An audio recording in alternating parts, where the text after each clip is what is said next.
This is Shifting Our Schools, episode 115, Virtual School Tips and Recommendations.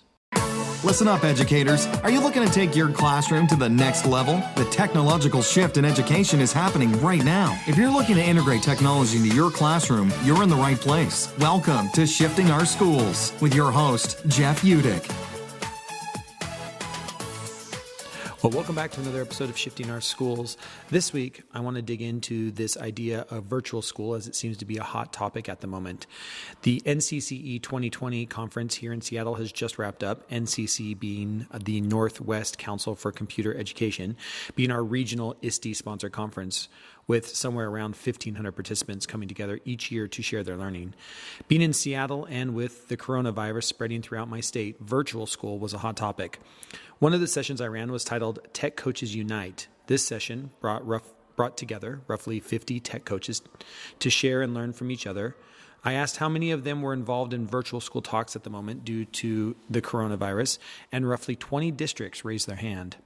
I personally have had experience with going virtual school 3 times in my career, and every time it was similar yet different due to the technology we had available to us. In 2003, in Saudi Arabia, due to terrorism in the country, I helped my school set up and run a Moodle server to do virtual school. In 2005, in Shanghai, I helped to set up, run, and train teachers to go virtual school though we didn't end up closing due to SARS. In 2009, in Bangkok, I helped to train, facilitate, and oversee virtual school due to flooding and the H1N1 virus in Bangkok. We used WordPress blogs as teacher websites for that virtual school scenario. In 2011, I worked with senators and the State Department in Washington, D.C. to help fund a global virtual school installment for international schools to use in case of emergencies in the future. Each one of these experiences was drastically different due to the technology that was available at the time. For example, the iPhone was only 3 years old and smartphones were just taking off in 2010, the last time I was really trying to set up a virtual school. So here are some lessons I've learned, as well as recommendations I have currently given schools when they ask me for advice on preparing for virtual school in an emergency. Lessons learned. Number 1, you can't just flip the virtual school switch. If you did not require that every teacher in the district must use the adopted LMS or Learning Management System, aka Classroom, Canvas, Schoology, before now, you're too late. In most cases, you will not have time to train both staff and students on how the LMS will work or does work before you find yourself in virtual school. On the other hand, if teachers using the LMS is required in your district and they have been using it and trained students on how to use it since the beginning of the school year, congratulations, you're going to rock this. Number 2, digital worksheets uploaded to your LMS for students to do at home are 1, boring, 2, frustrating for parents, 3, frustrating for students, 4, in general, are not good teaching practices, and 5, not truly taking advantage of the opportunity you have in front of you. Next, in the 2 times that I was in virtual school, we learned that teachers often gave way too much work for students to do at home. Most educators are not trained in online learning, which is different than traditional or even a blended learning format that most teachers find themselves in day to day. In a fully online learning environment, you must rethink the time you allow students to complete tasks. This was our number 1 takeaway from virtual school in 2010 in Bangkok. Both parents and students felt that they were doing way more quote-unquote busy work, see number 2 above, and were frustrated, especially at the middle and high school level. Number 4, every assignment must be rethought. You cannot just take what you were going to do on Monday and do it anyway by just putting it into Google Classroom, Canvas, or Schoology, or whatever LMS you are using.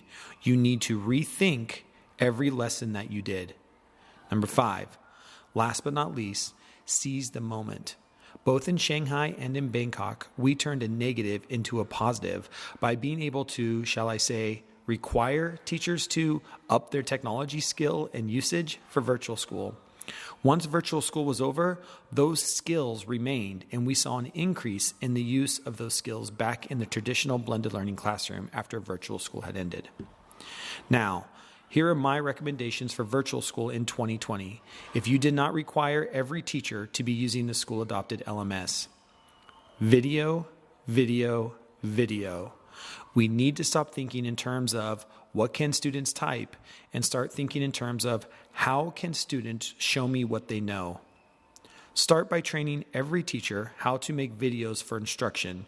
Use Screencastify, Screenomatic, Flipgrid. There's a video built into Schoology. There's video built into Canvas. I don't care. Just pick the one that best fits your system and train every teacher on how to make good instructional videos. What does a good instructional video look like? Here's research out of Vanderbilt University on what should and should not be in your video, and you can find a link to that research in the show notes below. But here are some of the tips. No longer than 6 minutes. Perfectly, it should be between 3 and 5 minutes. If your video is going to be longer than 6 minutes, make it into 2 videos. Your video must be casual. It must sound like you. It must look like you. And remember, it's for your kids. They want to see you. They want to feel as if they are in class with you. Now, here's how I would break this down depending on the different age group that you might teach. If I were a K2 teacher or I was a coach supporting K2 teachers, all you need is Flipgrid. If I was in a school today and we found ourselves quickly going into virtual school mode, I would make sure every K2, well, every teacher really, but especially K2 teachers, had a Flipgrid account set up, and that parents had the app downloaded on their phone. During virtual school, teachers could post questions to students via Flipgrid, and students could do some investigation and post video responses back to the teacher. Teachers could read to students and ask comprehension questions. Teachers could pose a math question, and students could film themselves solving the math problem with homemade manipulatives in their house. Honestly, this one app is all you need. For more ideas, check out #FlipGridFever on Twitter, which teachers are constantly sharing ways they are using this incredible app. If you use Seesaw, that would work as well. Grade 3 through 5 teachers, 1 subject a day. Have students focus just on 1 subject a day in virtual school. Do not try to recreate the entire school day, day after day after day. For example, you might set your schedule up to be Monday is reading writing, Tuesday is math, Wednesday is science, Thursday is social studies, Friday might be any specials that you have, or might be your 20% time where kids are free to create something on their own. By having students focus on 1 subject a day, you can support both student learning and parents trying to support their students at home. Again, video instruction will be key, and whenever possible, set up lessons that allow students to submit video for their assignment. If I was in a 3-5 classroom, I would only set up 1 written question response sort of activity a week. That would focus on learning. It would be my writing activity on my Monday, where I would ask students some sort of prompt and expect students to respond to it and to each other. 1 a week, that's it. Everything else would be video. Now, middle and high school teachers. During virtual school, we need to remember that we're in a situation because something else is going on in our lives. Please do not expect students to do the same amount of work they would have done if you would have had them face-to-face with you in the same amount of time. It just won't happen. You'll be frustrated, students will be frustrated, parents will be frustrated, and then you've lost them. Remember, learning, even in virtual school, is about relationships. So check in with your students. Ask them how they are doing, what they might need from you for support. Make sure there is space for everyone to talk about how they are feeling and what is going on in their lives. Work together with teachers from other departments, not to overwhelm students with work. Again, uploading PDF worksheets for students to do is not what virtual school is about. Powerful learning can still happen if you take advantage of the technology we have available today.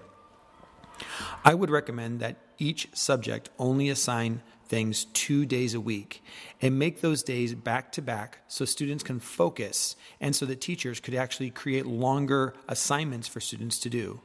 Here might be a schedule that I would set up with the school. Monday, ELA and science. Tuesday, ELA and science. Wednesday, math and social studies. Thursday, math and social studies. Friday and over the weekend, electives and PE. By making the days back-to-back, you allow for longer, larger projects. This gives students space and time to finish projects and allows them to chunk their learning into sizable, manageable pieces.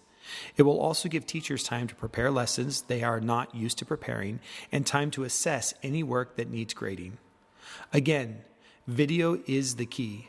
Teachers making 3 to 5 minute instructional videos for students and also requiring students to periodically respond in video would be taking full advantage of the technology we have in 2020 and is best practice today. If appropriate, using Google Hangouts, Skype, or Zoom video conferencing for real-time instruction would be a huge bonus.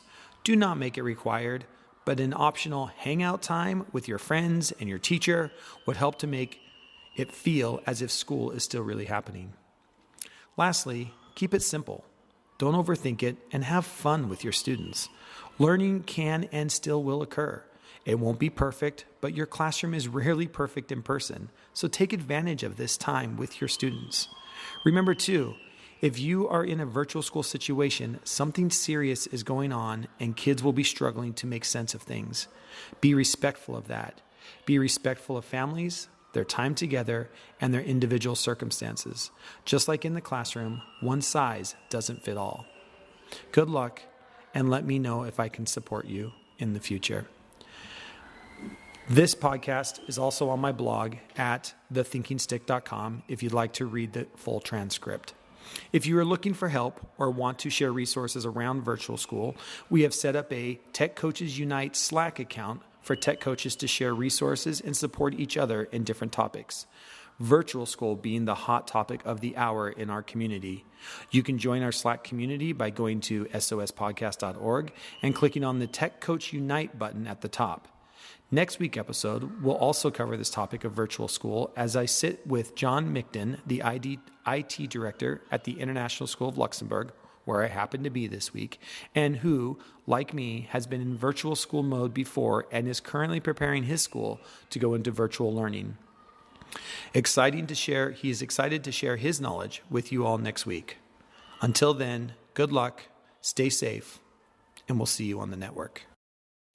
Thanks so much for listening to this episode of Shifting Our Schools with your host, Jeff Udick. For more great content and to stay up to date, visit sospodcast.org, facebook.com/Jeff Udick, and on Twitter @JUdick. If you enjoyed today's episode, please leave a review and subscribe, and we'll catch you next time on Shifting Our Schools.